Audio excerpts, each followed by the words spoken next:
Baik, saya sekarang bersama dengan Gubernur Jawa Tengah, Bapak Ganjar Pranowo. Apa kabar, Pak Ganjar? Baik, Mas Pangeran. Hari ini sebagai Pak Ganjar apa sebagai Pak Tugiman nih, Pak? Ganjar lah.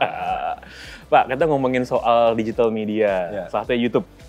Ini kan jumlah penontonnya sangat besar, Pak Ganjar juga sangat aktif.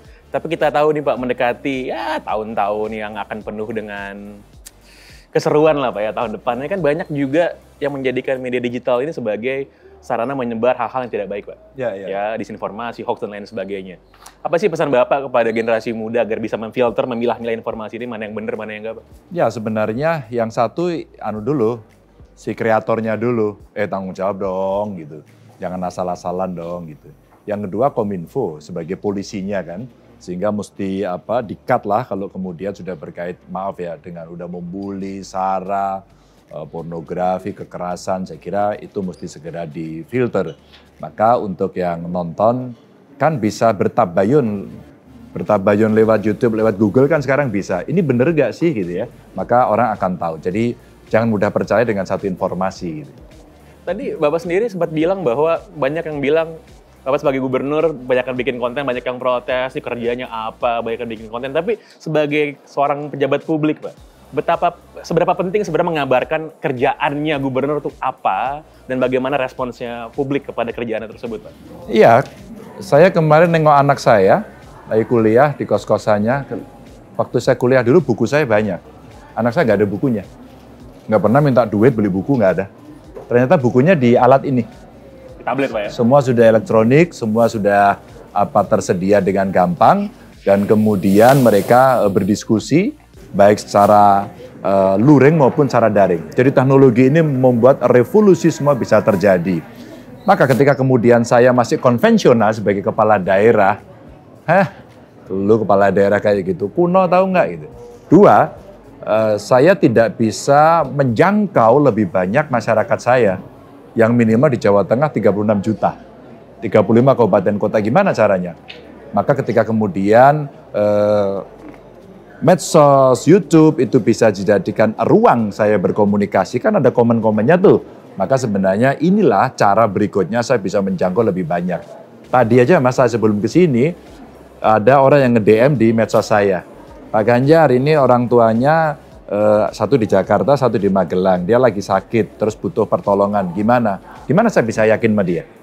Terus saya minta KTP-nya, saya minta jaminan kesehatannya, saya minta rekam medisnya, dikasih. Oh berarti serius. Langsung saya perintahkan dinas saya, coba dicek. Dan itu kebiasaan selama saya jadi gubernur di ASN kami juga paradigmanya berubah. Dan akhirnya apa? Dia mesti merespon 1 kali 24 jam maksimum. Jadi sebenarnya ini revolusi besar sehingga orang bisa tahu. Ya kalau ada orang ngamuk, orang nggak suka, orang benci, namanya juga orang, biar aja. Pak Ganjar sendiri bagaimana memandang digital ekonomi, Pak? Kalau kita tahu bagaimana industri juga bergerak di media sosial, di YouTube juga. Bagaimana visinya Pak Ganjar nih soal ekonomi digital Indonesia ke depan? Sekarang kewajiban. Maka pada saat pandemi kemarin, saya ceritakan tadi ya, orang jualan di pinggir jalan, di warung, suruh tutup, work from home, apa itulah istilahnya. Mereka nggak tahu, Pak, saya butuh makan, Pak. Saya hanya bisa jualan ini. Ya udah, kamu sekarang pindah jualan ke digital. Saya nggak ngerti caranya, Pak. Saya latih. Sehingga sebenarnya pandemi kemarin itu memaksa. Kalau dulu sebelum terjadi pandemi orang selalu bicara, wah revolusi industri 4.0, besok semua digital, artificial intelligence. Bahasa-bahasa yang di kampung orang tidak banyak tahu kecuali dia minat gitu ya.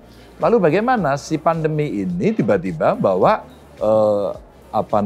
bendera langsung dia kibarkan. Silakan lari.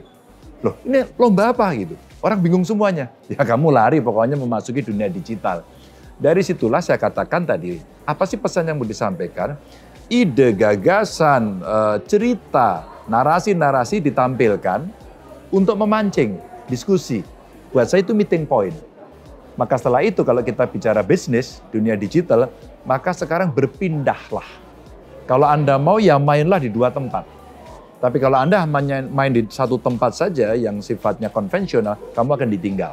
Maka sekarang dipaksa. Maka kami membuat pelatihan-pelatihan, khususnya yang UKM. Yang M-nya enggak. Yang kecil aja deh, kecil sama mikro, menengahnya enggak. Karena kecil mikro betul-betul butuh dilatih. Maka kita buatin co-working space, kemudian kita undang marketplace yang sudah gede-gede, unicorn gitu, kita buat training. Lalu kita minta Bank Jateng umpama menjadi partner untuk financing di sana dengan skim baru. Maka kita, istilah saya paksa. Kalau dia tidak mau nggak bisa. Maka sekarang ya terjadi perubahan besar. Berapa pekerjaan hilang? Berapa pekerjaan baru muncul? Dan sekarang orang kreatif akan mengatakan, enggak, saya bisa work from anywhere. Dan kemudian dia katakan, cita-citanya jadi apa? Presenter enggak? Jadi gubernur enggak? Tentara, polisi, ASN, itu mungkin ada tapi hari ini orang, enggak, saya mau jadi YouTuber. Jadi YouTuber, Pak?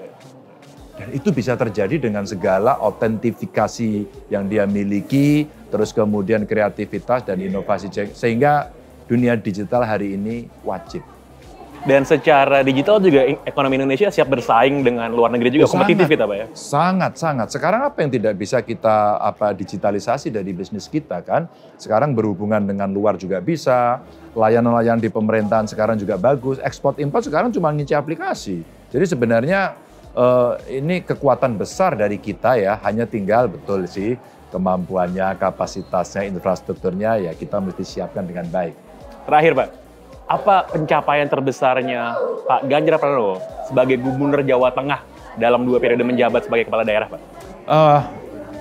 Saya narsis sih kalau saya melihat itu ya, tapi kalau mau dilihat ya kira-kira bebas kok melihat saya. Jejak digital saya ada di situ. Dia biarkan track record yang berbicara, Pak. Ya lucu lah masa saya menilai saya sendiri. Baik, terima kasih banyak Pak Ganjar. Sama-sama, ya.